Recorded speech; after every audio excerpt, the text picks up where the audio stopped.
자, 여러분 안녕하세요. 마이펫 상담소 윤세입니다.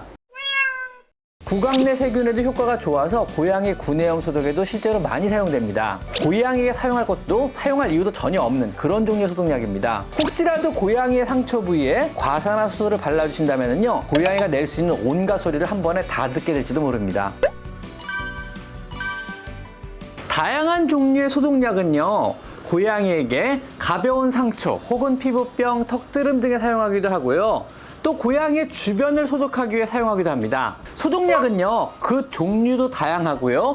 또 각각의 종류마다 특징이 있어서요, 사용법과 사용처가 각각 다를 수 있거든요. 오늘은 이 다양한 여러 소독약품들의 종류와 그 용법에 대해서 한번 알아보는 시간을 가져보도록 하겠습니다. 물론 소독약은 치료약이 아닙니다. 각종 치료를 받는 중에 보조적으로 수의사의 지시에 따라 사용하시면요, 치료에 도움이 될 것입니다.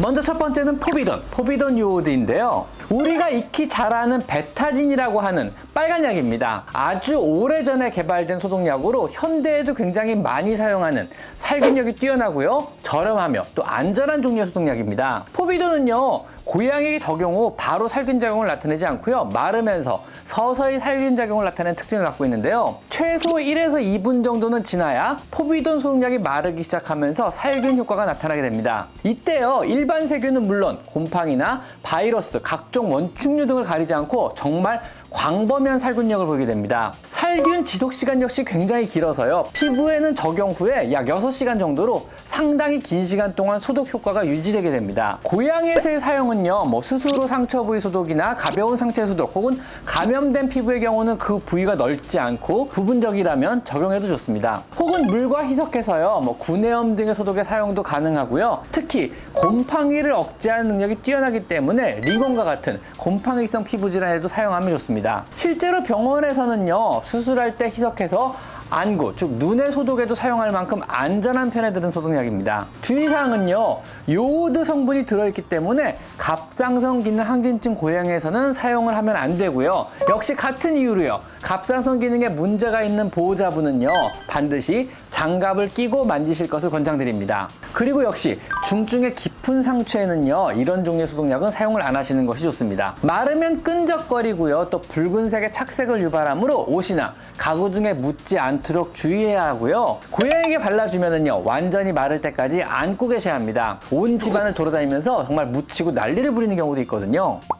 다음 두 번째 소독약은요, 클로렉시딘. 많이 들어보셨죠? 클로렉시딘은요, 베타딘 이후에 개발된 소독약으로 베타딘과는 달리 색과 냄새가 없으며 피부에 자극적이지 않아 요즘 굉장히 널리 사용되고 있는 그런 종류의 소독약입니다. 알코올이나 베타딘과 달리 고양이에게 미치는 세포 독성이 굉장히 적어서요, 상처에 직접 사용을 해도 안전한 소독제입니다. 구강 내 세균에도 효과가 좋아서 고양이 구내염 소독에도 실제로 많이 사용됩니다. 클로렉시딘은요, 일반 세균에 굉장히 광범위하게 잘 듣고요, 또 일부 곰팡이 감염에도 효과가 좋습니다. 하지만은요, 바이러스에는 소독 효과를 거의 발휘하지 못하기 때문에 바이러스 질환의 고양이 소독이나 범백혈구 감소증, 허피스 감염증 이런 종류의 바이러스 질환의 예방 차원에서 고양이 주변 소독용으로는 적합하지 않습니다. 살균 시간은요, 적용 후 30초 이내에 즉시 일어나게 되며 하루나 이틀 정도 지속적으로 소독의 효과가 지속되는 자극이 없고 저렴하며 안전한 소독약입니다. 고양이에서의 사용은요, 주로 턱드름이나 각종 피부염, 곰팡이성 질환, 상처의 소독 등 수의사의 지시에 따라 치료 중 보조적으로 사용할 것을 권장드립니다. 심한 턱드름에서는요, 화장솜이나 탈지면 같은 곳에 묻혀서 턱을 가볍게 쓸어준다든가, 구내염 고양이에서는요, 꺼지에 묻혀서 잇몸에 가볍게 묻혀주는 것도 좋습니다. 곰팡이성 피부 질환에서는요, 털이나 감염 부위가 너무 넓어서 연고에 적용이 어렵다면은요, 스프레이통에 담아 전신적으로 뿌려주시는 것도 치료까지는 아니나 아주 약간은 도움이 됩니다. 또한 가벼운 상처라면은요, 살짝 발라주시는 것도 감염의 예방에 역시 도움이 되는 소독약입니다.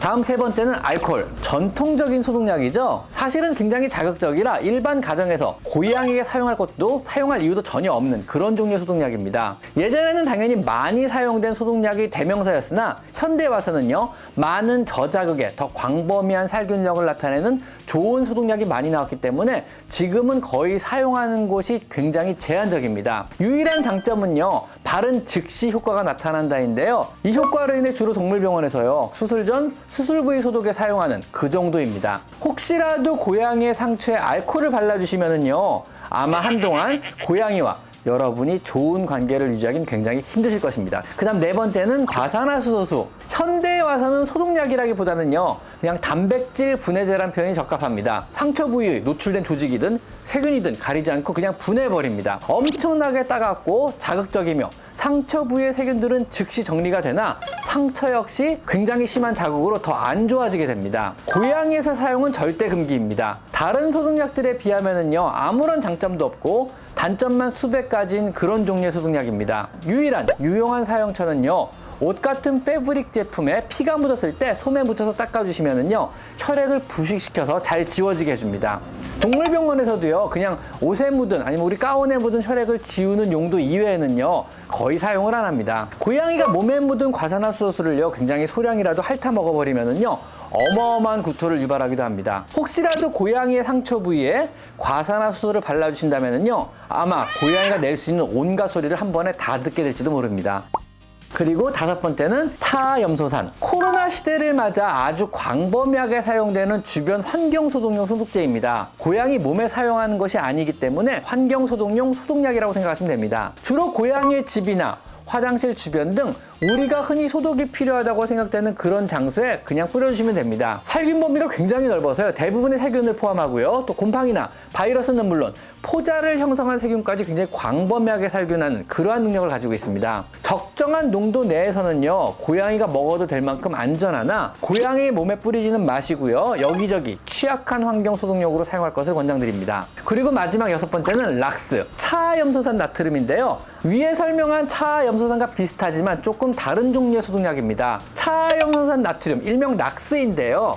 락스를 원액 그대로 사용하면요, 너무 독하고 이때 발생되는 염소가스는요, 우리 인체에도 유해합니다. 그래서 보통 100배 정도 희석하셔서 소독제로 활용을 하게 됩니다. 하지만 차염소산 나트륨, 락스보다 더 안전하고 덜 자극적인 차염소산이 이미 광범위하게 사용되는 관계로 굳이 차염소산 나트륨, 락스를 희석해서 소독 용도로 사용할 이유는 전혀 없을 것 같습니다.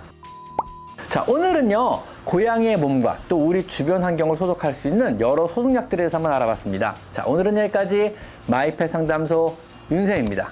감사합니다.